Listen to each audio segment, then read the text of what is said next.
एक बार फिर से आप सबों का स्वागत है हमारे इस वर्दी सीरीज। हम आपके लेकर के आ गए हैं सेट नंबर 24 का आंसर। थोड़ा सा लेट जाता है उसके लिए माफी चाहेंगे, लेकिन प्रयास करेंगे कि थोड़ा और इसको बेहतर करके और थोड़ा सवेरे डाला जा सके ताकि आपको आंसर बेहतर तरीके से बनाने में आसानी हो सके।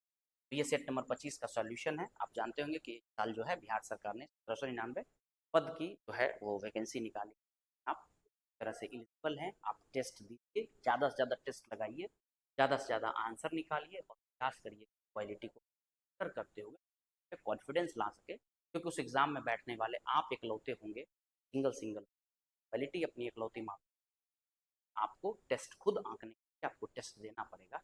तो हमारे यहाँ टेस्ट कंडक्ट करवाया जाता है वो कि आर्ट्स पाठशाला प्रोफेसर कॉलेज शाहगंज मुसल्लापुर 8 में है। तो आप आकर के टेस्ट का लाभ उठा सकते हैं। सुबह 10 बजे टेस्ट कंडक्ट करवाए।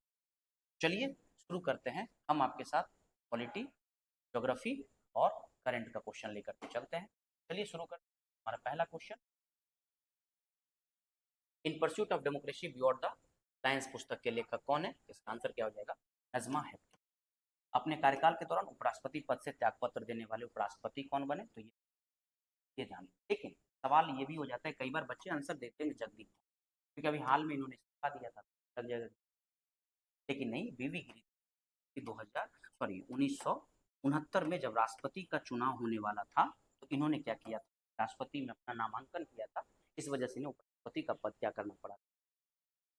1969 में ये बने राष्ट्रपति के तौर पे और इन्होंने क्या कर दिया कि राष्ट्रपति के तौर पे का नामांकन था कांग्रेस के।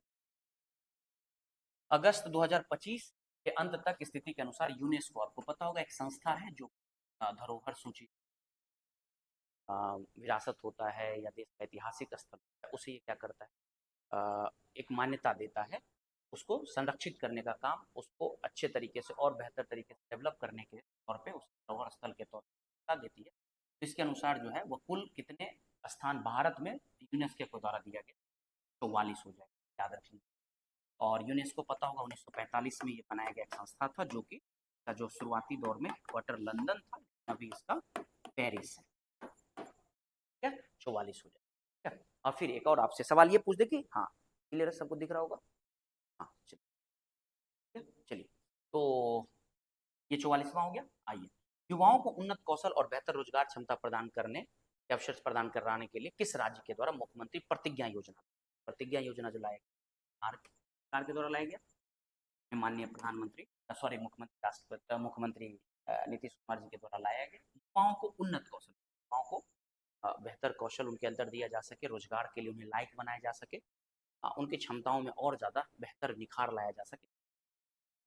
और प्लस पता होगा इसमें तरह से पेमेंट के तौर पे भी 4 से 6 हज़ार रुपये आती है।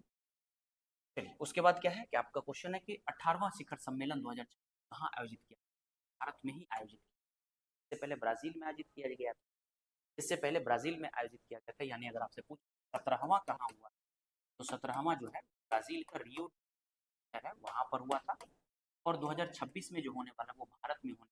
आप जानते होंगे जो ब्रिक्स है, जो कि पहले 4 शब्द था, RIC, ब्राजील, रसिया, इंडिया और चाइना था, बाद में इसमें साउथ अफ्रीका जुड़ गया। वर्तमान में अभी 10 हो चुका, ईरान जुड़ चुका है, आप जानते होंगे।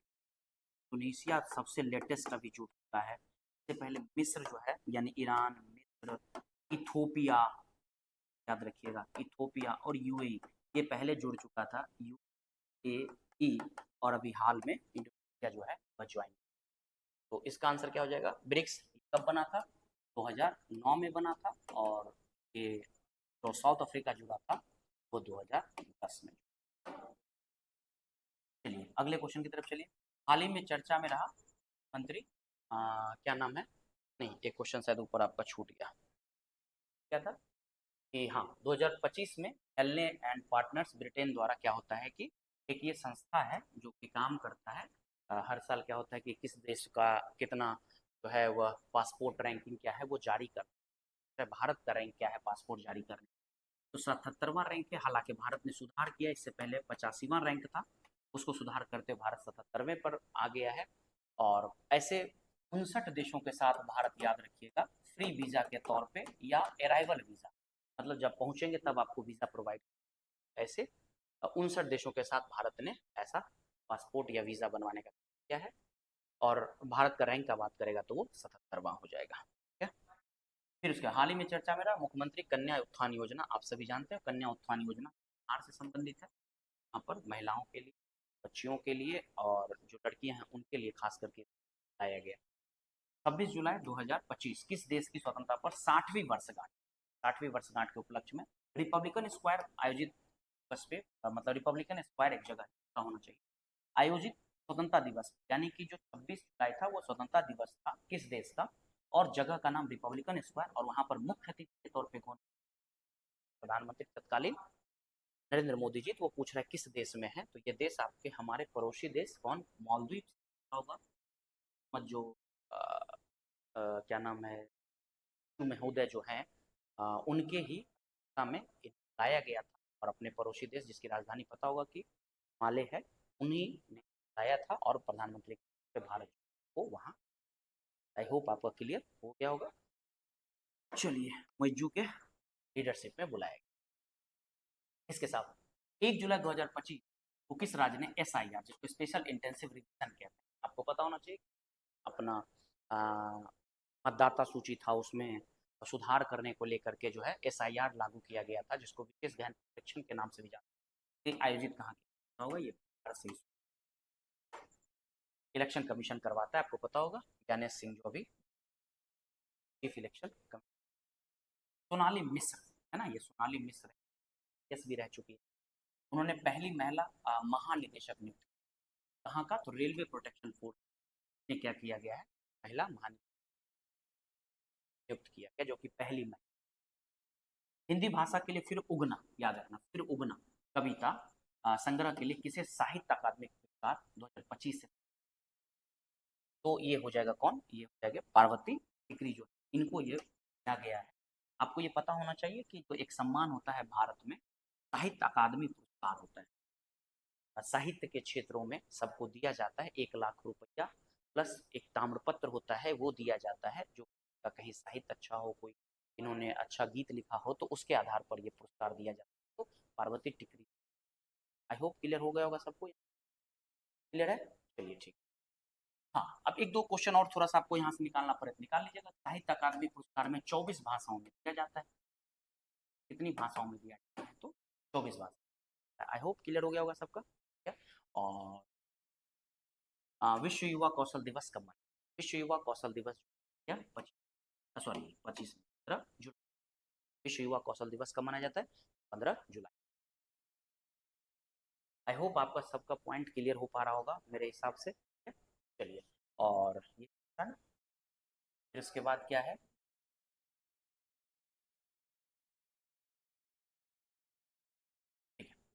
फिर क्या है, सुपर स्वच्छ लीग, सुपर स्वच्छ लीग एक,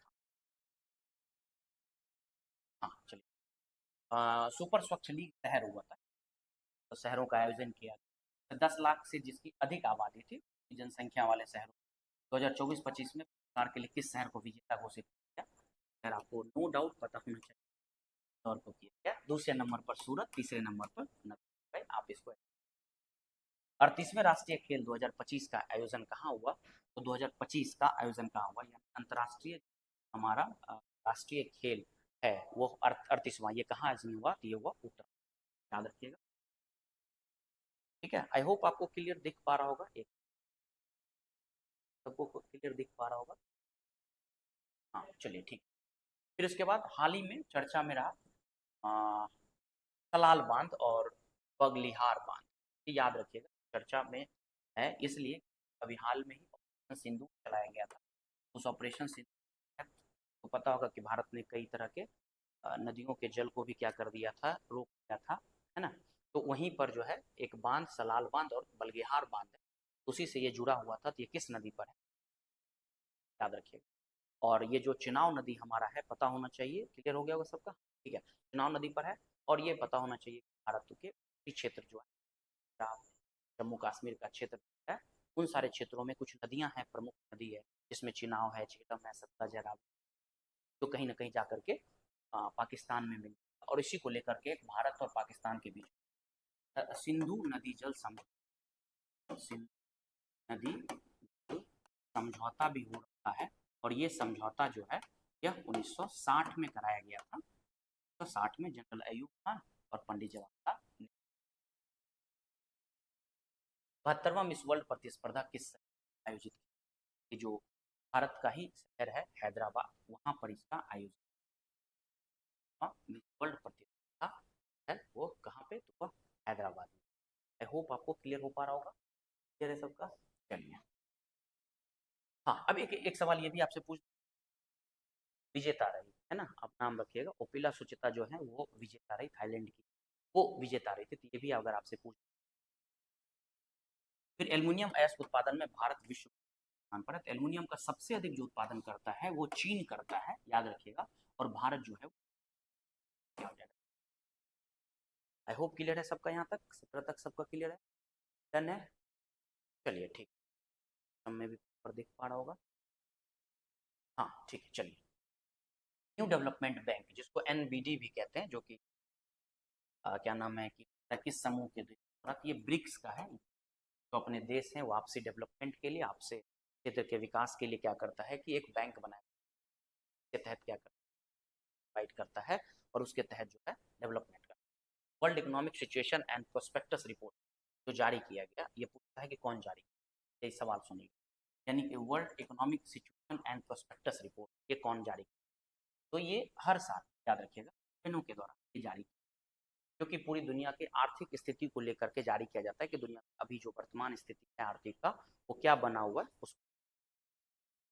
अगले क्वेश्चन की तरफ चलेंगे। नेक्स्ट क्वेश्चन हमारा क्या है, पूर्वोत्तर राज्य के देश को बढ़ाने के लिए राइजिंग, याद रखिए शब्द सुनिए, rising north east investor summit 2025 का जो आयोजन हुआ किस पूर्वोत्तर राज्य में, मतलब पूर्व और उत्तर के राज्यों में इन्वेस्टर को लेकर के राइजिंग नॉर्थ ईस्ट, ये कहाँ से, तो आपको पता होगा नई दिल्ली मंडपम जानते होंगे, वहीं पर से आयोजन कराया, क्या शहर हो जाएगा, ये हमारा आज का करंट बिहार, ये सबसे रिलेटेड क्वेश्चन था। अब थोड़ा सा ज्योग्राफी की तरफ मूव। सौर मंडल का प्रधान आकाशीय पिंड कौन, तो आप सभी जानते होंगे, हाँ सौर मंडल का प्रधान आकाशीय पिंड आपको पता होना चाहिए, सूर्य है, क्योंकि सूर्य वो सबसे महत्वपूर्ण है, बाकी सब भी है लेकिन सबसे महत्वपूर्ण सूर्य है, क्योंकि सभी जितने भी मतलब पिंड है वो सभी के सभी क्या करते हैं, वो सूर्य के चारों ओर चक्कर लगाते हैं, इसका आंसर क्या हो जाएगा इसका। चलिए, फिर उसके बाद भौगोलिक अपर्दन चक्र, भौगोलिक अपर्दन चक्र की कल्पना किसने की, WM डेविस ने, क्योंकि उनका कहना था कि जो भी आज ऊंचाई पे आपको दिख रहा होगा पहाड़ पठार जैसा, वो कभी ना कभी अपर्दित होते होते मैदान में बदल जाएगा, ये क्या हो जाएगा इसका WM। गरजने वाली चलीसा या कुद पचासा या चीख, जिसको चीखने वाली साठा पवनों के नाम किस गोलार्ध में, ये याद रखिएगा, ये दक्षिणी गोलार्ध, ऐसा कहा जाता है कि 40 से 50 डिग्री साउथ में ये एक चलने वाली हवा है, जो कि कहीं ना कहीं बहुत तेज हवा होती है, और इसको लोकल रूप से तो कुद पचासा गरजने वाली चलिसा या, और ये पश्चिमी हवा है, याद रखिए पछुआ। फिर उसके बाद क्या है, हिस्सार गैसो सागर तो है वह किसका हिस्सा है, हिस्सार गैसो जो सागर है ये आपको पता होना चाहिए उत्तरी अटलांटिक का ये हिस्सा है, एक सागर है जिसका कोई जो है वो कोस्टल एरिया नहीं है, ये इसलिए कई बार सवाल पूछ, तो इसका कोस्टल एरिया नहीं है, अंदर है ये। भारत और चीन के बीच सीमा रेखा को क्या कहा जाता है, आप सभी जानते हैं, भारत और चीन, रेड क्लिफ का, मैकमोहन, सॉरी, भारत और चीन के बीच वह मैकमोहन रेखा है। भारत पाकिस्तान के बीच रेड क्लिफ का पॉइंट, भारत का सबसे न्यूनतम पॉइंट है, डुरंड रेखा के थ्रू अफगानिस्तान के थ्रू हम क्या है, मतलब उससे अलग है। राजस्थान में बहुत कम वर्षा होती है, इसका कारण क्या है, मानसून वहाँ पर पहुँच सफल रहता है, कह भी सकते हैं मानसून पूरी तरह से एक्टिव वहाँ नहीं, बहुत गर्मी, ये भी ठीक है, कर सकते हैं, यहाँ जल स्वच्छ उपलब्ध नहीं, इसका कोई मतलब यहाँ पर नहीं, जल उपलब्ध नहीं है, इसका कोई ऐसा, हवाएं किसी प्रकार की बाधाओं को पार नहीं कर पाती, हाँ क्योंकि होता क्या कि जो राजस्थान है वहाँ पर एक अरावली आ रही है, उसी के समानांतर जो है इधर से आने वाली, सऊदी अरब से आने वाला, सऊदी अरब बोले के नाम है, हमारा भारत है जो अरब सागर है उससे सीधी हवा निकल जाती है, मानसून वहां तक नहीं कह सकते, आंसर इसका डी हो जाए। करेवा किस प्रकार की खेती के लिए प्रसिद्ध है, आपको पता होगा करेवा जो है वो पहाड़ी क्षेत्र है, और यहाँ पर बहुत बेहतर क्वालिटी का केसर, फल में बात करेंगे तो सेब वगैरह का खेती बहुत अच्छा होता है यहाँ पर आपको केसर। भारत का कौन सा राज्य थोरियम उत्पादन में याद रखिए केरल है। और केरल जो है मतलब थोरियम राज्य मोनाजाइट रॉक्स होता है उससे निकाला जाता है, और भारत थोरियम का दुनिया में सबसे उत्पादक देश, यानी भारत जो है सबसे अधिक उत्पादक देश। अखबारी कागज उद्योग निम्न में से किस स्थान पर अवस्थित है, यानी जो हम अखबार का जो पेज देखते हैं वो कहाँ पर है, एक मध्य प्रदेश की जगह है जिसका नेपानगर, ठीक है याद रखिए नेपानगर है, वही नेपानगर में अखबारी कागज उद्योग।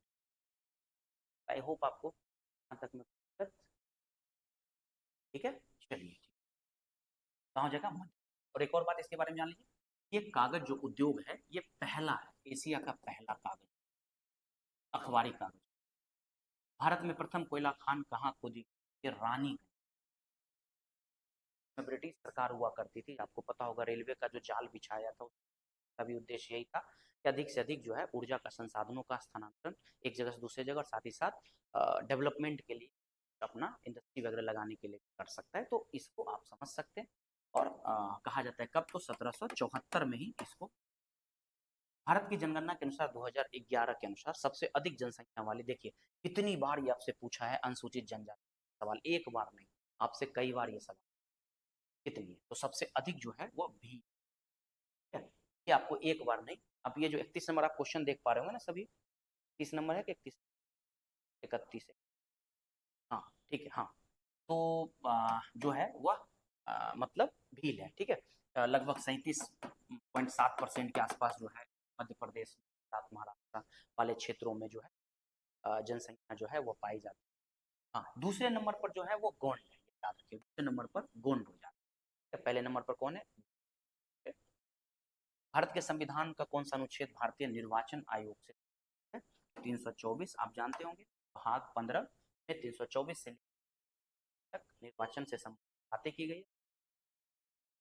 आई होप क्लियर है, 32 तक का सबका आंसर डन है। चलिए ठीक, याद रखिएगा भाग 15 आर्टिकल 300।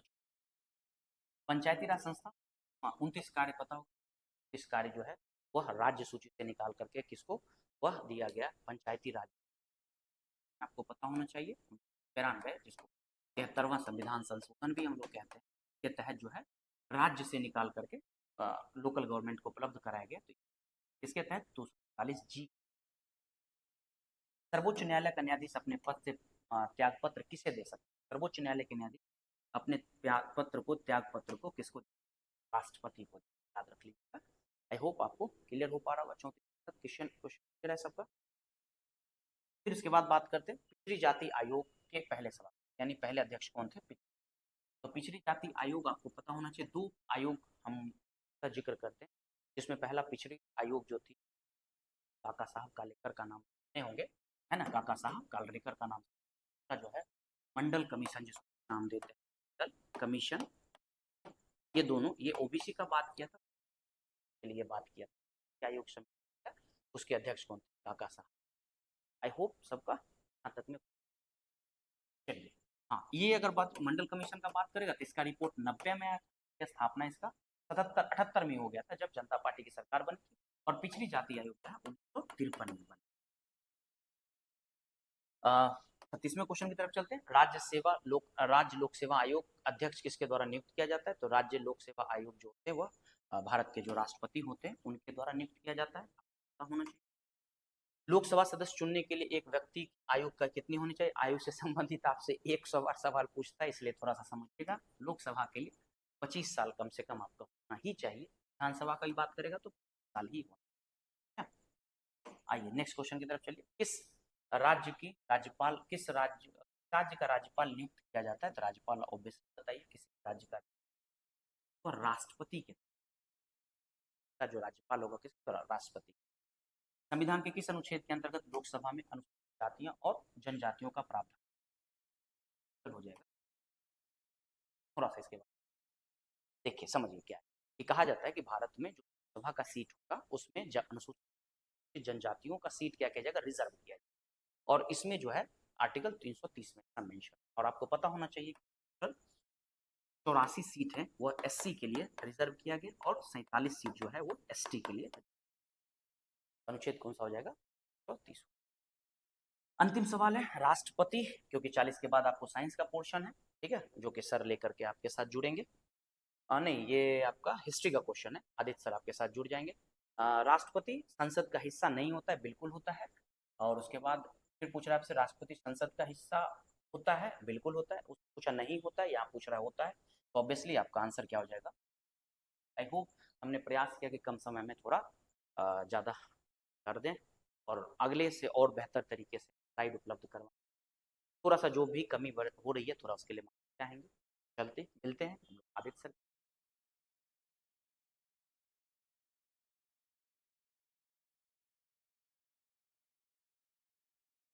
स्वागत है फिर से। हम लोग स्टार्ट कर रहे हैं अर्थव्यवस्था और फिर इतिहास, ठीक है। तो बहुत सारा पोर्शन हो चुका होगा, आते हैं अर्थशास्त्र के ऊपर। अर्थशास्त्र का पहला सवाल थोड़ा सा जूम कर लेते हैं ताकि क्वेश्चन पढ़ने में या देखने में सुविधा हो जाए। आते हैं, आर्थिक गतिविधियों के आधार पर भारतीय अर्थव्यवस्था में कितने क्षेत्र हैं। आर्थिक गतिविधियों के आधार पर भारतीय में जो अर्थव्यवस्था है उसमें 3 क्षेत्र देखने को मिलता है। एक प्राथमिक, द्वितीयक, ये सारा हमें केंद्र देखने को मिलता है। एक है, देख लो, एक है जिसमें कृषि आ रहा है, एक है जिसमें औद्योगिकरण आ रहा है, और एक में है जिसमें विद्यालय सब कुछ। टर्सरी कह के पुकारे हैं, तो प्राइमरी, सेकेंडरी और टर्सरी। तो इसका राइट आंसर होगा 3, ठीक है। 3 नंबर इसका राइट आंसर होगा, 3 उसमें है। संयंत्र और मिशनरी विनिर्माण क्षेत्र में सूक्ष्म उद्योगों का निवेश कितना होना चाहिए, कितना होना चाहिए। अगर कोई भी इंसान अगर सूक्ष्म उद्योग है तो उसका आय कितना निर्धारित किया गया है, उसके ऊपर सवाल है। क्या 25 लाख से 50 लाख के बीच में, 50 लाख से अधिक, 25 लाख से अधिक नहीं, या 25 लाख से अधिक। अगर तुम सूक्ष्म उद्योग खोल रहे हो तो तुम्हें 25 लाख से अधिक ही राइट आंसर, ठीक है। 25 लाख से अधिक नहीं, ठीक। आगे बढ़ते हैं 43 के तरफ। निम्न में से कौन एक पूंजीगत वस्तु नहीं है। बता दे, पूंजीगत वैसी वस्तु होती है जो बहुत टिकाऊ हो और जो मानव द्वारा निर्मित हो। जो मशीन बन रहा है ये सब मानव द्वारा निर्मित है, लंबे समय के लिए चल रहा है, तो वो पूंजीगत वस्तु है। ध्यान रखना, पूंजीगत वैसी वस्तु मानव द्वारा निर्मित है, और पूंजीगत वस्तु क्या है, मानव द्वारा निर्मित और टिकाऊ भी होना चाहिए, टिकाऊ भी होना चाहिए, उसे माना जाता है। जैसे कि मशीन हो गए, औद्योगिकरण में जो मशीन आ रहा है वो सब आएगा पूंजीगत वस्तु। क्या उपकरण, उपकरण तो होगा। इसमें पूछा गया कौन सी वस्तु नहीं है, अच्छा सॉरी, कौन सी वस्तु नहीं है, ये एग्जाम में ध्यान देना है। कौन सी वस्तु नहीं है, उपकरण, भोजन एवं वस्त्र, मशीन या ट्रक। ट्रक लंबे समय तक चल रहा है, टिकाऊ है, मानव द्वारा निर्मित है, बढ़िया। उपकरण तो होगा ही होगा, तो इस कारण से इसका राइट आंसर क्या होगा, इसका राइट आंसर होगा भोजन एवं वस्त्र, ठीक है। भोजन एवं वस्त्र इसका राइट आंसर होगा, ठीक है। आगे बढ़ रहे हैं 44 की तरफ। 4 नीचे है, चलो आ जाओ 44 की तरफ। निम्नलिखित में से कौन सी आर्थिक गतिविधि भारत के अधिकतम लोगों को रोजगार देती।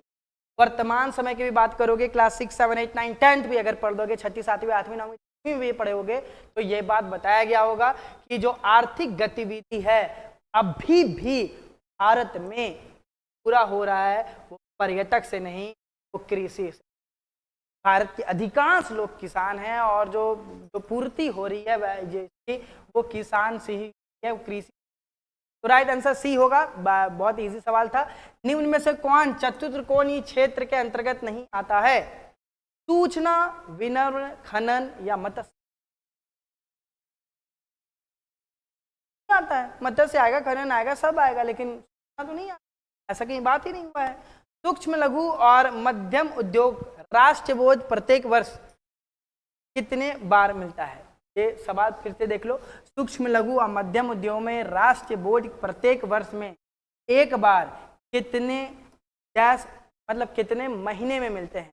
जो सूक्ष्म लघु जो ये है वो महीने में कितने बारी तुम्हें मिलते हुए नजर आते हैं, तो वो महीने में तकरीबन 6 बार मिलते हैं। राइट आंसर होगा इसका सूक्ष्म, लघु और मध्यम उद्यम विकास अधिनियम वर्ष कितने में पारित किया गया है। भारतीय सरकार के द्वारा सूक्ष्म, लघु और मध्यम उद्यम विकास का जो अधिनियम है वो कब पारित किया गया है, वो वर्ष 2006 में भारतीय सरकार के द्वारा पारित किया गया है, वर्ष 2006 में। आगे बढ़ रहे हैं, आते हैं 48 की तरफ। मुद्रा की आ जाओ। मुद्रा की डैश मांग मुख्य रूप से भविष्य की प्राप्तियों को खर्च के अधिकता के कारण उत्पन्न होती है। क्या कारण उत्पन्न होती है? तो एहतियाती कारण उत्पन्न होती है। ठीक होगा इसका राइट आंसर। मुद्रा आपूर्ति के संदर्भ में असत्य कथन को पहचानो। असत्य कथन मतलब जो सत्य नहीं है। या अर्थव्यवस्था में अकेले पैसे का कुल स्टॉक अर्थव्यवस्था के तरलता निर्धारित करता है।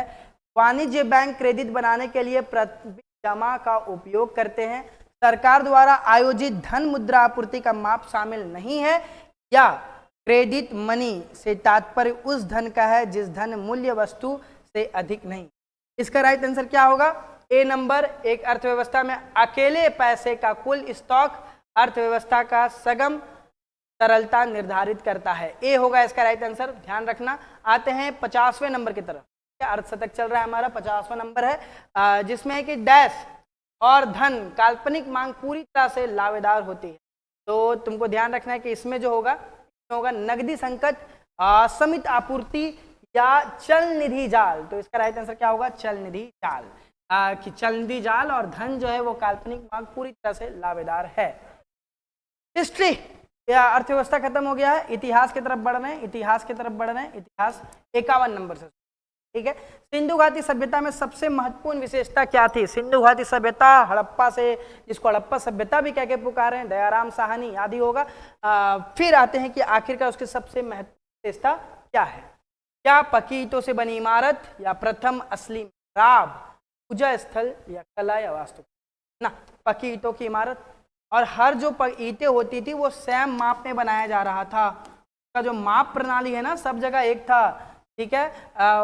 1:2:4 हर जगह एक ही रेशियो, एक ही अनुपात में हमें देखने को मिला। ये बहुत ही आश्चर्यचकित है सारे इतिहासकारों के बीच में, आखिरकार ये कैसे हो गया, ठीक है।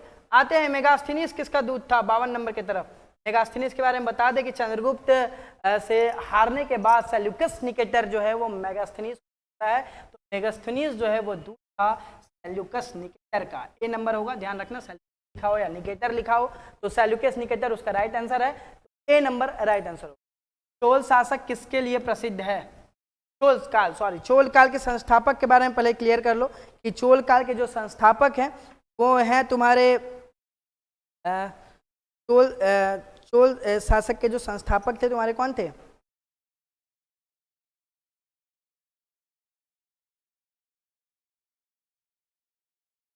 विजालिया, ठीक है। विजालिया जो थे वो चोल वंश के संस्थापक थे। और ये जो प्रसिद्ध है वो ग्राम पंचायत के लिए, ठीक है। विजालिया जो पल्लव के पहले सामंत हुआ करते थे, फिर आगे चल के चोल वंश की स्थापना करते हैं। लेकिन जो चोल काल है वो सबसे ज़्यादा प्रसिद्ध है तो वो ग्राम पंचायत के लिए। विजयनगर का अवशेष कहाँ से मिला है? विजयनगर के बारे में बता दें कि विजयनगर जिसको पंपा देवी कह के भी पुकारा गया है, और पंपा देवी का जो नाम है उसी से बना है एक जगह का नाम, जिसका नाम है हम्पी, ठीक है। तो विजयनगर का जो अवशेष है वो हम्पी शहर से देखने को मिलता है। और हम्पी शहर का जो नाम है ये भी याद रखना, वो पंपा देवी से पड़ा है, ठीक है। अब पंपा देवी यहाँ की देवी हैं, उन्हीं के नाम से हम्पी का नाम पड़ा विजयनगर का। और विजयनगर का जो अवशेष है वो हमें हम्पी से ही देखने को मिलता है। यूरोप चित्रकारी प्रवेश किसके दरबार में होता है? बता दें कि मुस्लिम में एक बहुत बड़ी विचारधारा थी कि कभी भी तुम किसी चित्र को नहीं बना सकते हो। लेकिन अकबर के कार्यकाल में इस विचारधारा को तोड़ा गया और अकबर ने चित्रकारी को स्वीकार किया। उन्होंने चित्र बनाने को स्वीकार किया। इस कारण से इस माना जाएगा अकबर के दरबार से ही हमें देखने को मिलता है कि यूरोप चित्रकारी फेमस हो रहा है। तो अकबर इसका राइट आंसर होगा। निम्न में से किस देसी रियायत को अंग्रेज ने अपने में नहीं मिलाया था? ग्वालियर एक ऐसा देसी रियायत था जिसको अंग्रेज कभी भी अपने अंदर नहीं मिलाए थे। सिंध और अवध और सतारा जो था वो मिला हुआ क्षेत्र है, याद रखेंगे। 57 नंबर की तरफ आ रहे हैं। मोपला विद्रोह गुजरात, ठीक है, याद होगा गुजरात का क्षेत्र है मोपला विद्रोह। छोटे वर्ग के लोग, किसान लोग जो हैं इनमें प्रमुखता किए हैं, भाग लिए हैं, भागीदारी रहा है इनका, ठीक है। तो बारडोला विद्रोह या गुजरात से जो हुआ है ये विद्रोह हमें कहाँ पे देखने को मिलता है? 1921 में जो मोपला विद्रोह है वो कहाँ हुआ है?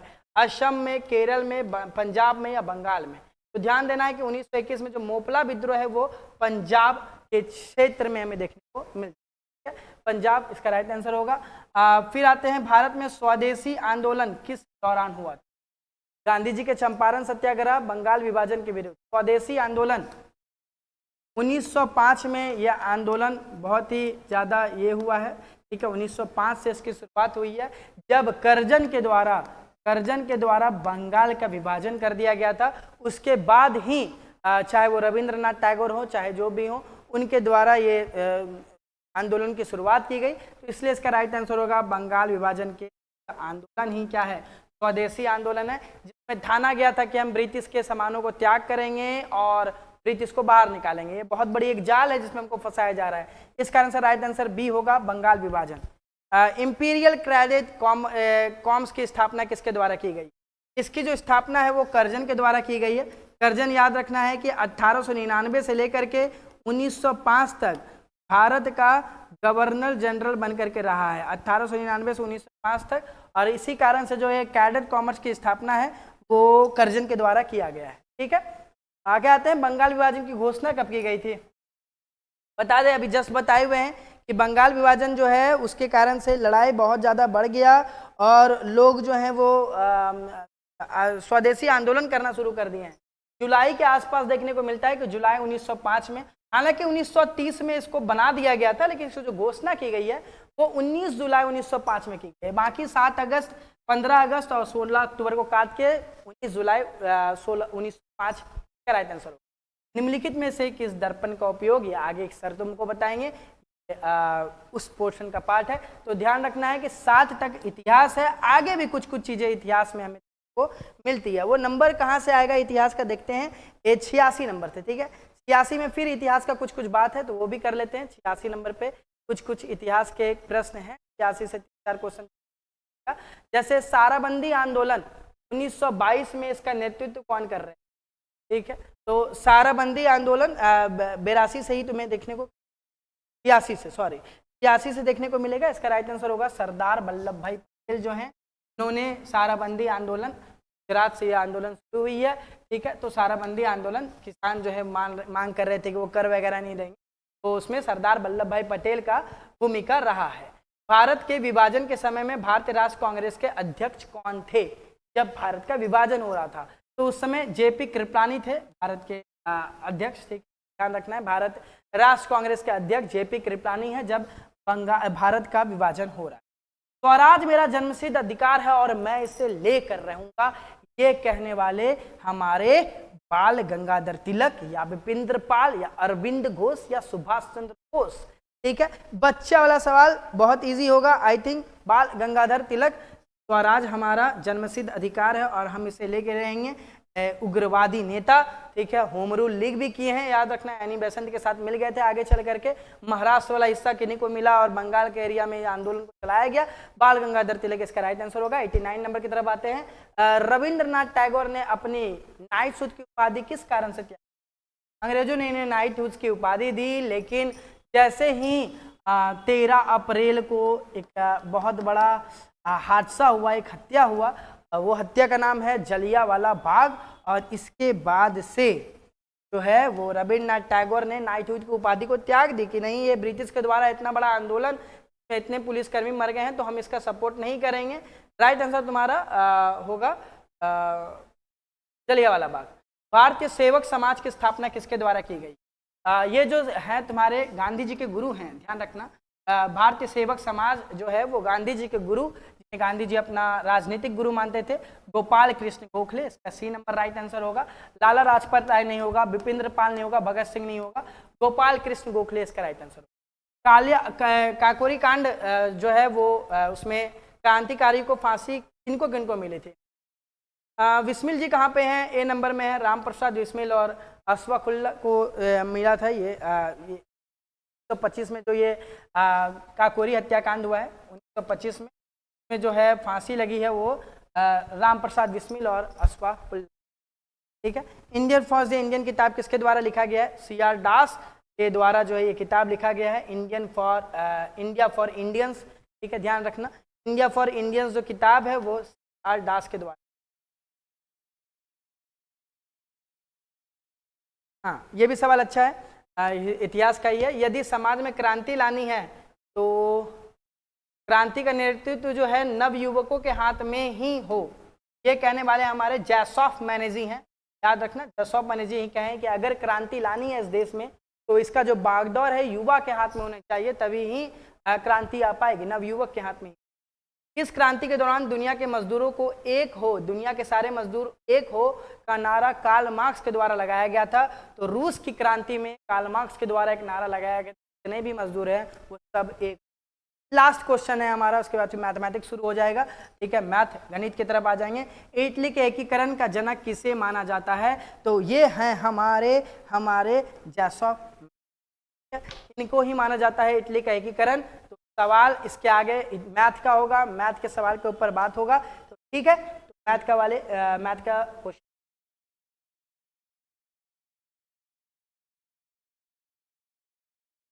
हेलो दोस्तों, कैसे हैं आप लोग? ऊंची उड़ान में आपका स्वागत है। आज हम लोग डिस्कस करेंगे बिहार दरोगा के सेट नंबर 25 के मैथ और साइंस वाला क्वेश्चन। ठीक है, चलिए अब हम चलते हैं अपने साइंस वाले पोर्शन शुरुआत करते हैं। अब साइंस का जो क्वेश्चन है आपका, क्वेश्चन नंबर 61 से जो है, और 61 से जो आपका क्वेश्चन है वो क्वेश्चन नंबर, अगर हम बात करेंगे 61, तो 61 की बात करेंगे तो क्वेश्चन नंबर 61 जो है आपका वो क्या है देखिए। ठीक है, चलिए क्वेश्चन नंबर 61 क्या है आपका? निम्नलिखित में से किस दर्पण का उपयोग वाहनों के हेडलाइट के रूप में किया जाता है? कौन सा है? दोहरा उत्तल दर्पण, समतल दर्पण, अवतल दर्पण या उत्तल दर्पण? तो अगर हम बात करेंगे तो वाहनों के जो हेडलाइट होते हैं उसमें जो यूज किया जाता है वो किया जाता है अवतल दर्पण। ऑप्शन नंबर सी जो होगा वो सही ऑप्शन होगा। अगर हम बात करेंगे समतल दर्पण, समतल दर्पण यूज किया जाता है सिंपल, अगर हम बात करेंगे अपने फेस को देखने के लिए। उत्तल दर्पण की बात करेंगे तो ये जो यूज होते हैं वो साइड मिरर के रूप में यूज किया जाता है। और दोहरा उत्तल दर्पण की बात करेंगे यानी कहने का मतलब है डबल कॉन्वेक्स मिरर, इसका यूज जो करते हैं हम सैलून वगैरह में करते हैं इसका यूज। ठीक है, चलिए अब हम बात करते हैं क्वेश्चन नंबर 62 का। क्वेश्चन नंबर 62 क्या है आपका? देखिए, ठंडी सर्दियों के घरों में गर्म रखने के लिए धूप के उपयोग करने के लिए नवीन अवधारणा क्या कहलाती है? यानी कि ठंडी यानी सर्दियों के समय में घर को ठंडा करने के लिए किससे? तो धूप के हेल्प से घर को ठंडा करने की जो प्रक्रिया होती है उसको क्या कहते हैं? गुप्त सौर ताप, या प्रवाहकीय सौर ताप, या विकिरण तापन, या फिर निष्क्रिय सौर तापन? तो अगर हम बात करेंगे गर्म करने के लिए जो यूज किया जाने वाला मेथड है उसको, अवधारणा को हम क्या बोलते हैं? निष्क्रिय सौर तापन कहते हैं। क्या बोलते हैं उसको? निष्क्रिय सौर तापन। ठीक है, अब चलिए नेक्स्ट क्वेश्चन, क्वेश्चन नंबर 63 की बात करते हैं। क्वेश्चन नंबर 63 क्या है? किसी वस्तु के ऊपर नीचे होना, यानी ऊपर नीचे होना, ऊपर नीचे। ठीक है, सेना का परेड कैसा होता है? स्ट्रेट लाइन में जाता है, यानी कहने का मतलब है पूरा एकदम सीधा। ठीक है, अब हम बात करते हैं किसी भारी वस्तुओं के मुक्त रूप से गिरना।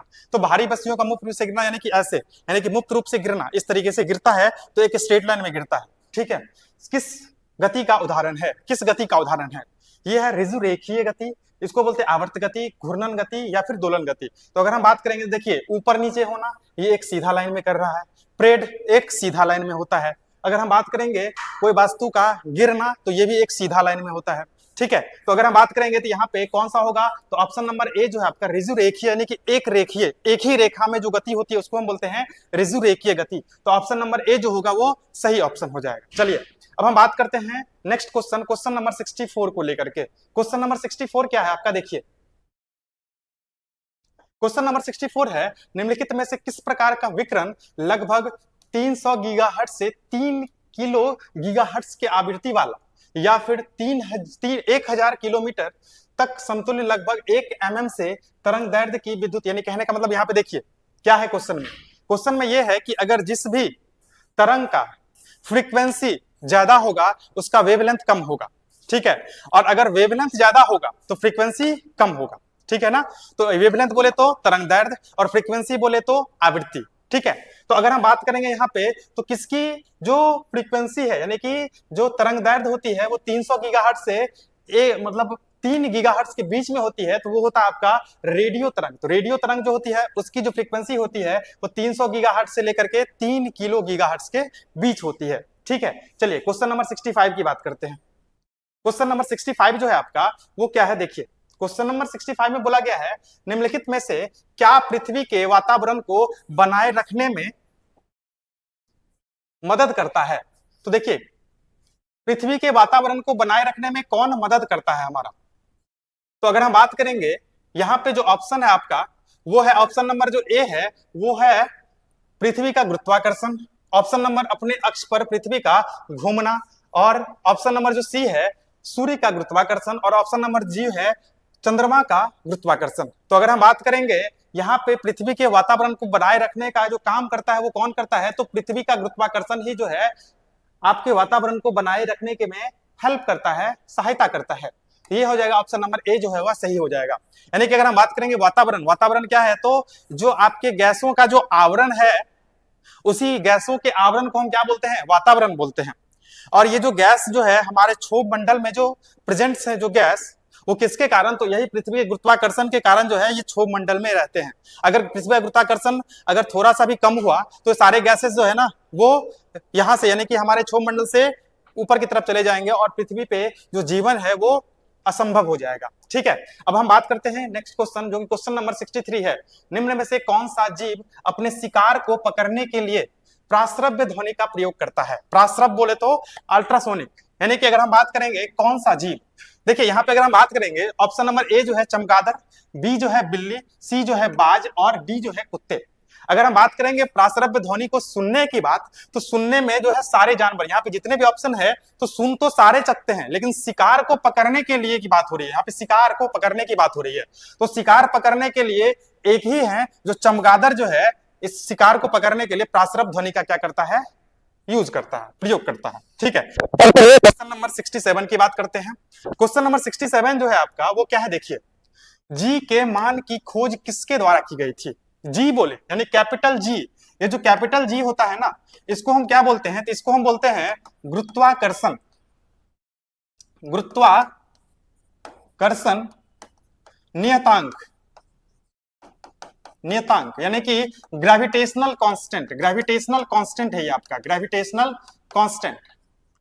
ठीक है, जब आप गुरुत्वाकर्षण बल की कैलकुलेट करते हो गुरुत्वाकर्षण बल, तो गुरुत्वाकर्षण बल में जो G M m1 m2 upon R square लिखते हो, यही जो आपका कैपिटल जी है इसको हम बोलते हैं गुरुत्वाकर्षण नियतांक। ये जो दिए थे वो दिए थे हेनरी कैवेंडिश, यानी कि जो ऑप्शन नंबर ए है हेनरी कैवेंडिश वो आपका सही आंसर होगा। लेकिन अगर हम बात करेंगे ये जो गुरुत्वाकर्षण के जो नियम देने वाले साइंटिस्ट थे वो थे कौन, न्यूटन। न्यूटन ने गुरुत्वाकर्षण के नियम दिए, लेकिन अगर हम बात करेंगे गुरुत्वाकर्षण नियतांक के बारे में, ग्रेविटेशनल कांस्टेंट के बारे में, तो इसके बारे में किसने बताए थे, तो इसके बारे में बताए थे हेनरी कैवेंडिश ने बताए थे हमें। ठीक है, चलिए अब हम बात करते हैं next question, question number 68। Question number 68, question number 68 में बात करते हैं चमगादड़ किस प्रकार के ध्वनि तरंगों के प्रवर्तन का उत्सर्जन और अनुसंधान करके शिकार को खोजने में अंधेरी रात में उड़ते हैं, शिकार को खोजने के लिए अंधेरी रात में उड़ते हैं। ठीक है, चमगादड़ की बात हो रही है। तो अभी हम देखे थे चमगादड़, चमगादड़ की बात करेंगे तो कौन से ध्वनि को आसानी से सुनते हैं और कौन सी ध्वनि उसके शिकार को पकड़ने के लिए हेल्प करता है, प्रयोग करता है, तो वो था कौन सा, तो प्राश्रव्य वेव प्राश्रव्य ध्वनि होता है। तो यहाँ पे अगर हम बात करेंगे तो प्राश्रव्य से रिलेटेड अगर हम बात करेंगे ध्वनि तरंगे या फिर अति ध्वनिक तरंगे या फिर अवध्वनिक तरंगे या फिर पराध्वनिक तरंगे, तो अगर हम बात करेंगे तो यहाँ पे जो ऑप्शन डी है पराध्वनिक तरंगे। ठीक है, अल्ट्रासोनिक वेव जो होते हैं इसी के हेल्प से जो है अंधेरे में चमगादड़ अपना शिकार को पकड़ता है। ठीक है, चलिए अब हम बात करते हैं नेक्स्ट क्वेश्चन के बारे में। नेक्स्ट क्वेश्चन है आपका क्वेश्चन नंबर 69 जो कि क्या है, देखिए निम्नलिखित में से कौन पदार्थ की पांचवी अवस्था है, fifth states of matter. Fifth states of matters की बात करेंगे तो अगर हम बात करेंगे जो आप जानते हो अभी पदार्थ के तीन अवस्था नॉर्मली जो लोग पढ़ते हैं, तीन अवस्था ठोस द्रव गैस। ठीक है, जो चौथा अवस्था होता है जिसको हम बोलते हैं प्लाज्मा, और जो पांचवा अवस्था होता है जिसको हम बोलते हैं बोस आइंस्टाइन कंडेंसेट, जिसको हम बोलते हैं बोस आइंस्टाइन संघनित। ठीक है ना, तो यानी कि अगर हम बात करेंगे तो पांचवा अवस्था होता है उसको हम बोलते हैं बोस आइंस्टाइन कंडेंसेट, जिसको हम बोलते हैं BOC। ठीक है, नाम से जानते हैं। ठीक है, चलिए तो आपका ऑप्शन नंबर जो डी हो जाएगा बोस आइंस्टाइन कंडेंसेट जो होती है ये होगा आपका पदार्थ का पांचवा यानी फिफ्थ स्टेज ऑफ मैटर्स बोलते हैं इसको। ठीक है, चलिए नेक्स्ट क्वेश्चन की बात करते हैं, क्वेश्चन नंबर 70। क्वेश्चन नंबर 70 यानी 70 की बात करें तो इसमें है आपका निम्नलिखित में से कौन सा तरल सोना और प्लैटिनियम जैसी उत्कृष्ट धातुओं के घोल को घोल सकता है, यानी कि इसमें से कौन सा अम्ल जो है ये सोना जैसे हार्डेस्ट या फिर प्लेटिनियम जैसे हार्डेस्ट मेटल्स को अपने अंदर जो है ना घोल सकता है, अपने अंदर जो है उसको आसानी से जो है घुला सकता है। कौन सा? फॉर्मिक अम्ल, या फिर अम्लराज, या फिर आपका एसिडिक अम्ल, या फिर क्लोरोफॉर्म।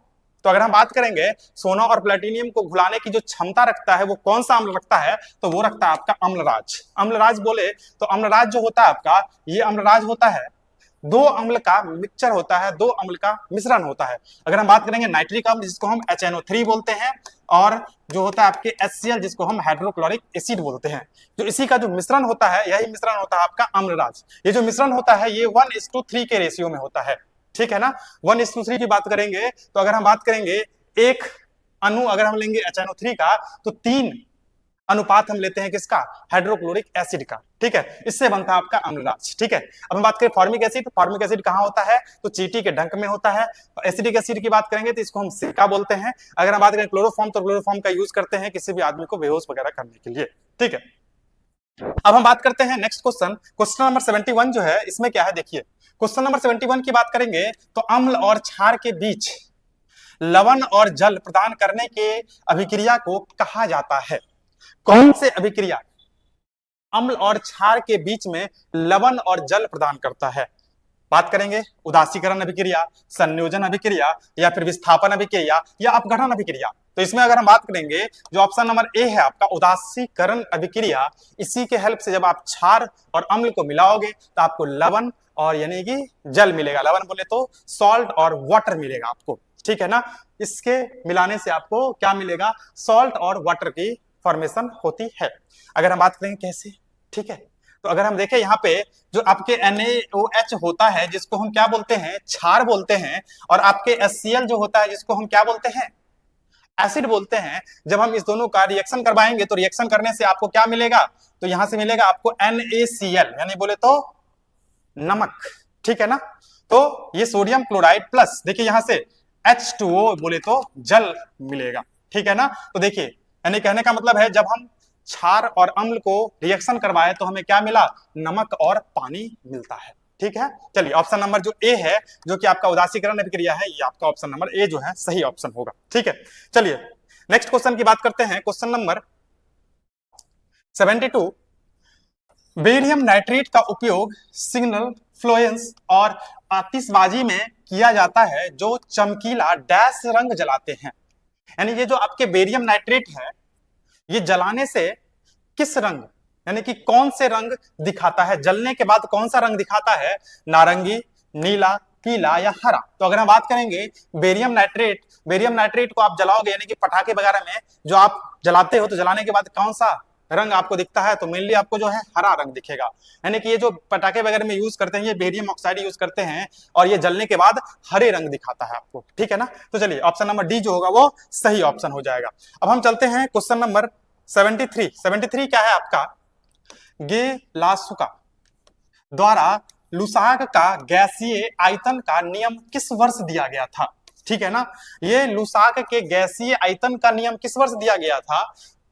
1812, 1800 या 1808 या फिर 1802। तो अगर हम बात करेंगे ये जो आपके गे लुसाक का गैसीय आयतन का जो नियम दिया गया था ये दिया गया था 1808 में दिया गया था, ठीक है ना। चलिए अब हम बात करते हैं नेक्स्ट क्वेश्चन नंबर 74 को लेकर के। सिरका का रासायनिक सूत्र क्या होता है? सिरका का रासायनिक सूत्र की बात करेंगे। सिरका का रासायनिक सूत्र ये देखिए यहाँ पे ऑप्शन मिस्टेक है थोड़ा सा, यानी कि ऑप्शन बी जो होगा CH3COOH होगा, ठीक है। तो यानी कि अगर हम बात करेंगे HCOOH या फिर आपका COOH या फिर आपका ऑप्शन नंबर जो सी है वो है आपका CH3COOH या फिर CHCOOH, ठीक है। तो यानी कि अगर हम बात करेंगे सिरका का रासायनिक सूत्र तो सिरका का रासायनिक सूत्र होता है आपका CH3COOH होता है। ऑप्शन नंबर जो बी होगा वो बिल्कुल सही होगा, ठीक है। अब हम बात करते हैं नेक्स्ट क्वेश्चन क्या है आपका? तो देखिए पार्थेनियम क्या है? पार्थेनियम हिस्टोरोफोरस का सामान्य नाम क्या है? तो ये आपके जो पार्थेनियम हिस्टोरोफोरस होता है ये एक घास है। क्या है? ये एक घास है। तो इस घास का जो सामान्य नाम है वो क्या है? लेमन ग्रास या लोन ग्रास या आपकी घोड़ा घास या फिर आपका गाजर घास। तो अगर हम बात करेंगे तो ये जो आपका पार्थेनियम फोरस है, इसको हम क्या बोलते हैं, तो गाजर घास के नाम से जानते हैं। अब आपको याद रहना चाहिए, ये जो गाजर घास है इसका एक और नाम भी है जिसको हम बोलते हैं क्या, तो कांग्रेस घास के नाम से भी जानते हैं, कांग्रेस घास के नाम से भी जानते हैं। ठीक है, तो अगर आपको ऑप्शन में कहीं कांग्रेस घास दिखे तो याद रखिएगा इसको हम कांग्रेस घास के नाम से भी जानते हैं। बात करते हैं, यानी कि जब एक बार आयात किया गया था अमेरिका से गेहूं, तो उस गेहूं के साथ ये जो इसके बीज जो है हमारे इंडिया में आ गए थे, और तब से ये हमारे इंडिया में इस तरह का घास देखने को मिलता है। अब अगर हम बात करेंगे कांग्रेस घास या फिर गाजर घास में, तो गाजर घास में क्या होता है, एक एसिड होता है जिसको हम बोलते हैं पार्थेनिन एसिड, पार्थेनिन एसिड। ये हमारे लिए और साथ में जो जीव जंतु होते हैं और फिर जाल में जो वनस्पति होते हैं उसके लिए बहुत ही हानिकारक होते हैं। ठीक है ना, ये पार्थेनिन एसिड जो है बहुत ही हानिकारक होते हैं। ठीक है, चलिए अब हम बात करते हैं क्वेश्चन नंबर 76, जो कि है आपका क्या, तो देखिए क्वेश्चन नंबर 76 की बात करेंगे तो दूध में कौन सा विटामिन पाया जाता है, दूध की बात हो रही है। तो दूध में अगर हम बात करेंगे तो देखिए कौन सा विटामिन, विटामिन ए, ठीक है। कुछ दूध में बात करेंगे तो विटामिन डी जो आपकी हड्डियों को मजबूत करता है। और अगर हम बात करेंगे दूध में, तो दूध में अगर हम बात करें तो लैक्टिक एसिड भी होता है, थोड़ा बहुत बहुत ही कम होता है। ठीक है, तो अगर हम बात करें तो विटामिन सी भी देखा जाता है, लेकिन हम उसको जो है यहाँ पे इग्नोर करके चलते हैं। ठीक है, तो अगर हम बात करेंगे तो विटामिन ए तो होता ही है, डी तो होता ही है, और साथ में विटामिन बी भी होता है। तो देखिए कौन से ऑप्शन में विटामिन ए, बी और डी आपको दिख रहा है, तो अब देखें तो ना तो ए में दिख रहा है, ना बी में, ना सी में, हाँ ऑप्शन नंबर डी में जो है हमको तीनों दिख रहा है, ए, बी और डी। तो ऑप्शन नंबर जो आपके डी हो जाएंगे वो सही ऑप्शन हो जाएंगे। ठीक है, अब हम बात करते हैं नेक्स्ट क्वेश्चन, क्वेश्चन नंबर 77 को लेकर के। 77 क्या है,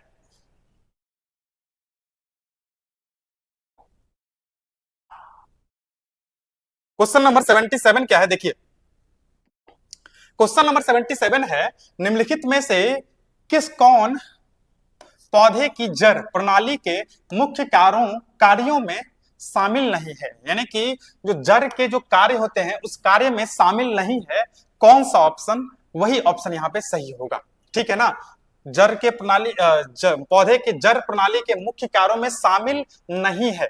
ठीक है, तो अब देखिए जड़ का क्या काम है, जड़ का काम है जल को, धरती से जल को अवशोषित करना, ठीक है, खनिज लवण को लेना, और साथ में क्या काम है इसका, तो पेड़ को यानी कि एकदम मजबूती से एक जगह खड़े होने का, यानी खड़े होने में जो हेल्प करता है वो कौन करता है, जड़ करता है। देखिए फर्स्ट ऑप्शन है आपके पौधे के हिस्से को भोजन की आपूर्ति कराना। देखिए ऑप्शन नंबर जो ए ही है ना, यही गलत, यानी कि पौधे के अन्य हिस्सों तक जो भोजन पहुंचाने का काम करता है वो कौन करता है, तो आप जाइलम और फ्लोएम के उत्तक के बारे में जाने होंगे। ठीक है, ये इसका काम होता है जाइलम का। ठीक है ना, तो अगर हम बात करेंगे तो ऑप्शन नंबर ए ही जो है वो गलत ऑप्शन है। अब देखिए पौधे के हिस्सों को उचित लंगर प्रदान करना, यानी कि मजबूती से पकड़े रखना, बिल्कुल।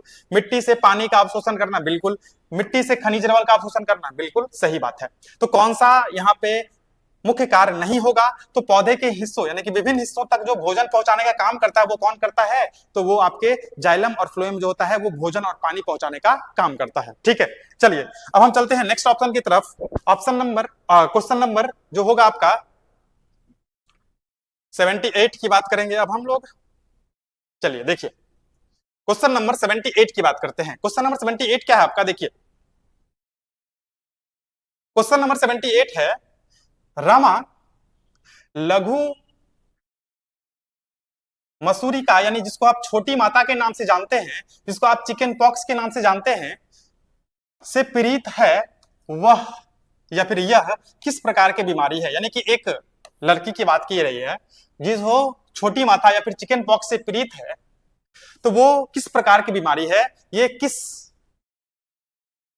रोग, इस रोग को हम क्या बोलते हैं, या फिर ये जो रोग होते हैं वो किसके कारण होते हैं, ये आपको बताना है। तो देखिए अगर हम बात करेंगे, ये चिकन पॉक्स जो है ना, ये चिकन पॉक्स जिसको हम बोलते हैं वायरल रोग बोलते हैं, यानी कि ये फैलने वाला होता है, यानी कि एक वायरस से, यानी कि एक जगह से दूसरी जगह फैल सकता है, इसीलिए हम इसको बोलते हैं क्या, विषाणु जनित यानी वायरल रोग बोल के नाम से जानते हैं। ऑप्शन नंबर सी जो होगा वो सही ऑप्शन होगा। अब हम चलते हैं नेक्स्ट क्वेश्चन, जो कि आपका क्वेश्चन नंबर 79, जिसको क्या है आपका, देखो हाइपो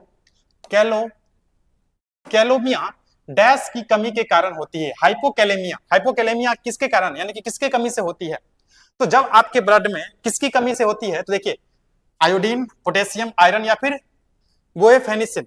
तो अगर हम बात करेंगे ये जो आपके हाइपोकेलेमिया है ये किसके कारण होती है, तो जब आपके ब्लड में पोटेशियम की बहुत ज्यादा कमी हो जाती है तब आपको ये रोग देखने को मिलेगा, ठीक है, जिसमें बहुत ज्यादा वीकनेस, ठीक है ना, ऐंठन वगैरह होती है, ठीक है। तो अगर हम बात करेंगे तो ऑप्शन नंबर जो बी होगा पोटेशियम, पोटेशियम की कमी से होने वाला ये रोग है, ठीक है। अब हम चलते हैं नेक्स्ट ऑप्शन, नेक्स्ट क्वेश्चन क्या है आपका, देखिए क्वेश्चन नंबर 80 पादप कोशिका के बारे में निम्नलिखित में से कौन सा विकल्प सही नहीं है। पादप कोशिका के बारे में कौन सा विकल्प सही नहीं है, ठीक है। देखिए सही नहीं है यानी कि यहाँ पे आपको ये छांटना है, जो ऑप्शन गलत होगा उसी को यहाँ पे छांटना है, ठीक है। पादप कोशिका की कोशिका भित्ति सेलुलोज का बना होता है, बिल्कुल सही बात है। जो आप जानते हो जो कोशिका भित्ति बोले यानी कि सेल वॉल जो होता है वो सेलुलोज का बना होता है, बिल्कुल सही बात है ये, ठीक है ना। अब बात करेंगे पादप कोशिका समसूत्री विभाजन द्वारा विभाजित नहीं होते। देखिए यहाँ पे पादप कोशिका की बात करेंगे तो वो समसूत्री विभाजन करता है, जिसको हम बोलते हैं असेक्सुअल रिप्रोडक्शंस। तो ये आपके पादप कोशिका असेक्सुअल रिप्रोडक्शंस ही करता है, और यहाँ बोला गया है विभाजित नहीं होता है, यानी कि ऑप्शन नंबर जो बी है वही आपका सही ऑप्शन हो जाएगा। ये बिल्कुल गलत बताया जा रहा है हमें, ठीक है। तो ये ऑप्शन नंबर बी जो होगा वो सही ऑप्शन हो जाएगा। चलिए अब हम बात करते हैं नेक्स्ट ऑप्शन का, नेक्स्ट क्वेश्चन के बारे में। नेक्स्ट क्वेश्चन क्या है आपका, क्वेश्चन नंबर 81 की बात करें तो वो क्या है, देखिए जीव के लिए मूलभूत से डैश संरचनात्मक इकाई होती है, यानी कि जो जीव होती है उसकी मूलभूत इकाई जो होती है संरचनात्मक जो मुख्य रूप इकाई जो होती है उसको हम क्या बोलते हैं, तो उसको हम क्या बोलते हैं, तो उसको हम बोलते हैं कोशिका, ठीक है। जो आपकी जो यूनिट होती है, कहने का मतलब है फंक्शनल और स्ट्रक्चरल जो यूनिट होता है इसको हम क्या बोलते हैं, कोशिका बोलते हैं। जब बहुत सारे कोशिका मिलते हैं तो वो क्या बनते हैं, उसके बाद उत्तक, और उत्तक के बाद क्या बनते हैं, अंग बनते हैं, ठीक है। और अंग के बाद क्या बनते हैं, तो अंग तंत्र का निर्माण होता है। यानी कि पहले यानी कि यूनिट स्ट्रक्चर जिसको बोलते हैं इसको हम बोलते हैं कोशिका, उसके बाद होता है कोशिका से बहुत सारे कोशिका से मिलकर उत्तक, और उत्तक से बनते हैं अंग, और अंग से बनते हैं अंग तंत्र, ठीक है ना। अब चलिए हम नेक्स्ट क्वेश्चन पे चलते हैं, क्वेश्चन नंबर 82 वह रंजक क्या कहलाता है जो मनुष्यों की त्वचा, बाल और आंखों को उसके रंग प्रदान करता है। यानी कि त्वचा, बाल और आंखों को जो रंग, आंख की बात करें रंग की तो आंख की रंग बोले तो यानी कि आपके जो आइरिस की रंग होगी उसी को हम बोलते हैं आंख का रंग, ठीक है। अब बाल की बात करें तो बाल के रंगों के बारे में, त्वचा बोले तो स्किन का जो रंग होता है ये कौन सा यहाँ पे तत्व जो है या कौन सा रंजक जो है वो कौन सा पिगमेंट जो है यहाँ पे जिम्मेदार होता है इसके रंगों के लिए। तो बात करेंगे थैलेसाइनिन या फिर मेलेनिन, या फिर बात करेंगे क्यूकेनेक्राइड और एलिजीरन, ठीक है। तो अगर हम बात करेंगे यहाँ पे जो आपके बी ऑप्शन है मेलेनिन, ये मेलेनिन जो सिक्रेस होते हैं, कहने का मतलब निकलते हैं, वो मेलेनोसाइट नामक सेल होते हैं हमारे बॉडी में, उस मेलेनोसाइट नामक सेल से इस मेलेनिन रंजक का जो है क्या होता है यहाँ से प्रभावित होते हैं, निकलते हैं, और यही जो मेलेनिन होते हैं यही मेलेनिन आपके त्वचा के, बाल के और आंखों के रंग के लिए रिस्पॉन्सिबल होते हैं, ठीक है। बात करते हैं next question, question number 83। Question number 83 क्या है आपका, देखिए क्वेश्चन नंबर 83 है कि पत्तियों की सतह पर मौजूद छोटे छोटे जो छिद्र होते हैं उसे क्या कहते हैं। कितना आसान क्वेश्चन है, नाभिक कहते हैं, मेट्रोकॉन्ड्रिया या फिर रंध्र या फिर साइटोप्लाज्म। तो अगर हम बात करेंगे छोटे छोटे जो आपके छिद्र होते हैं उसको हम बोलते हैं क्या, रंध्र बोलते हैं, ठीक है ना। नाभिक यानी कि कोशिका यानी कि सेल जो होते हैं उसकी जो सेंटर होती है उसको कोशिका बोलते हैं। मेट्रोकॉन्ड्रिया ये भी आपके जो सेल होते हैं उस सेल में पाए जाते हैं, जिसको हम क्या बोलते हैं, प्रोटीन की फैक्ट्री के नाम से भी जानते हैं। और साइटोप्लाज्म एक लिक्विड होता है, तरल पदार्थ होता है जो कोशिका के अंदर पाया जाता है, ठीक है। चलिए अब हम बात करते हैं नेक्स्ट क्वेश्चन नंबर 84 को लेकर के। क्वेश्चन नंबर 84 की बात करें तो वो क्या है, देखिए निम्नलिखित में से कौन सा छोटी आंत में पाए जाने वाले जीवाणुओं का वह समूह जिनकी जल में मौजूदगी रोग कारक सूक्ष्म जीवों के द्वारा संदूषण का संकेत देती है। तो अगर हम बात करेंगे यहाँ पे तो ऑप्शन नंबर जो आपका मतलब कि स्पेटो कॉर्का है, या फिर यहाँ पे डियोडोमोनास है, इसके बाद है आपका कॉस्टियोडियम्स है, या फिर अगर हम बात करेंगे कॉलीफॉर्म है। तो अगर हम बात करेंगे जो आपके ऑप्शन नंबर जो डी है वो कॉलीफॉर्म जो होगा वो बिल्कुल सही होगा। यही जो है हमें रोगों के बारे में, यानी कि आपके अंदर जो है किसी तरह का कोई रोग आ रहा है उसके बारे में सबसे पहले इंडिकेट जो करता है वो आपके कॉलीफॉर्म ही करता है, ठीक है। चलिए हम बात करते हैं नेक्स्ट क्वेश्चन, क्वेश्चन नंबर 85 को लेकर के चलते हैं। क्वेश्चन नंबर 85 की बात करेंगे तो वो क्या है, देखिए, निम्नलिखित में से कौन सा ग्रीन हाउस गैस वातावरण में सर्वाधिक प्रचुर मात्रा में पाया जाता है।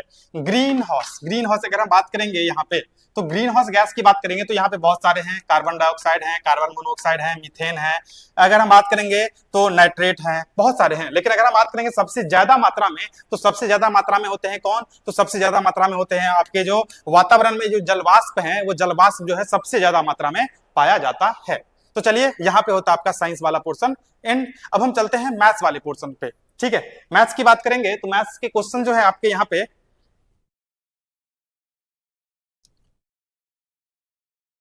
96 से जो है आपका मैथ्स का क्वेश्चन जो है,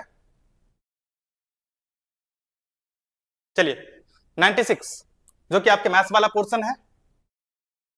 चलिए फर्स्ट क्वेश्चन यदि क्या है आपका, यदि 12:x समानुपात x अनुपात 27 और 25:y समानुपात y अनुपात 36, जब x और y दोनों धनात्मक संख्याएं हैं तो x अनुपात y ज्ञात कीजिए। देखिए यहाँ पे जो है समानुपात की बात हो रही है, तो अगर हम बात करेंगे तो 12/x के समानुपात कौन है, x/27। तो यहाँ की अगर हम बात करेंगे तो यहाँ से एक्स स्क्वायर जो हो जाएगा 12 × 27 हो जाएगा।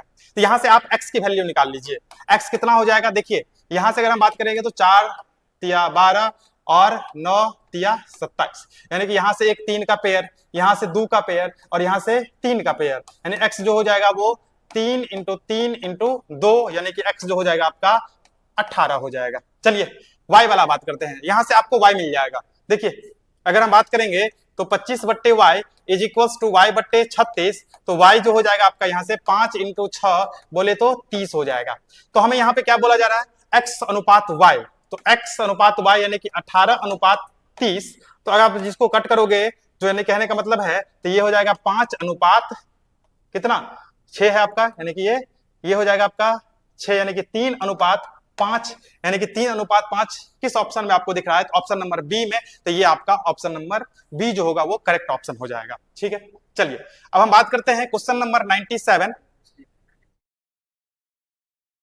ठीक है, क्वेश्चन नंबर 97 की बात करेंगे तो क्वेश्चन नंबर 97 है कि ए किसी कार्य के भाग को 12 दिनों में पूरा कर सकता है, बी उसी कार्य के भाग को 3 दिनों में पूरा कर सकता है, तो ए एक साथ मिलकर कार्य करते हुए उन्हें उस कार्य को पूरा करने में कितने दिन लगेंगे। यानी कि बोला जा रहा है ए जो है एक कार्य को 12 दिन में करता है, ठीक है, बी जो है उसी कार्य को 3 दिनों में कर लेता है। तो जब ए और बी साथ मिलकर काम करेंगे तो कितने दिनों में काम कंप्लीट हो जाएगा, काम हो जाएगा। देखिए इस तरह का जो क्वेश्चन होते हैं उसको बनाने के लिए हम क्या करते हैं, ए इंटू बी बट्टे ए प्लस बी कर लेते हैं। तो ए इंटू बी यानी ए का काम 12, तो 12/3, 12 × 3 और ये 12 + 3, यानी बोले तो ये हो जाएगा 36/15। अब यहां से देखिए 36/15 यानी कि आपके जब आप इसको डेसिमल में कन्वर्ट करोगे तो कितना हो जाएगा, तो 36/15 की बात करेंगे तो ये हो जाए आपके 2 ये हो गया आपके 60, यानी कि 4, यानी कहने का मतलब है 2.4 दिन लगेंगे इस काम को पूरा करने के लिए। तो कौन से ऑप्शन में दिख रहा है, ए बी सी डी, यानी कि यहाँ पे आपको ऑप्शन नहीं दिख रहा है, यानी कि यहाँ पे जो है करेक्ट ऑप्शन यानी कि जो आपका 2.4 होना चाहिए वही होगा करेक्ट ऑप्शन। चलिए यहाँ पे आपको वो ऑप्शन नहीं दिख रहा है, तो करेक्ट ऑप्शन मान के चलिए 2.4 होगा, ये होगा इसका सही आंसर। ठीक है, चलिए नेक्स्ट बात करते हैं, नेक्स्ट क्वेश्चन पे आते हैं। चलिए नेक्स्ट है आपका, यदि एक आयत की लंबाई में 80% और चौड़ाई में 20% की वृद्धि हुई तो उसके क्षेत्रफल में कितना वृद्धि हो जाएगी। यानी लंबाई 80% बढ़ा दिया और चौड़ाई 20% बढ़ा दिया। देखिए इसके लिए भी अगर हम बात करेंगे, इस तरह का प्रॉब्लम रहे यानी कि लंबाई चौड़ाई बढ़ाने वाली और एरिया कितना बढ़ जाएगा, तो उसके लिए हम सिंपल यूज करते हैं क्या, देखिए a + b + ab/100, यानी कि देखिए ए बोले तो लेंथ मान लो, बी बोले तो ब्रेथ मान लो। ठीक है, लेंथ अगर हम बात करेंगे, लेंथ कितना बढ़ा दिया गया 80, तो 80 प्लस ब्रेथ कितना 20, तो 80 + 20 + 80 × 20 बट्टे कितना 100, ये 0 से ये 0, ये 0 से ये 0 हो जाएगा, ये हो जाएगा आपका 100 + 16, बताइए तो 116% क्या हो जाएगा बढ़ जाएगा आपका एरिया। तो किस में आपको दिख रहा है, तो ऑप्शन नंबर जो बी होगा, ये ऑप्शन नंबर बी जो होगा ये बिल्कुल क्या हो जाएगा, सही आंसर हो जाएगा ऑप्शन नंबर बी। 116% जो है एरिया आपका बढ़ जाएगा। चलिए नेक्स्ट क्वेश्चन की बात करते हैं। 99 नंबर जो है आपका क्या, एक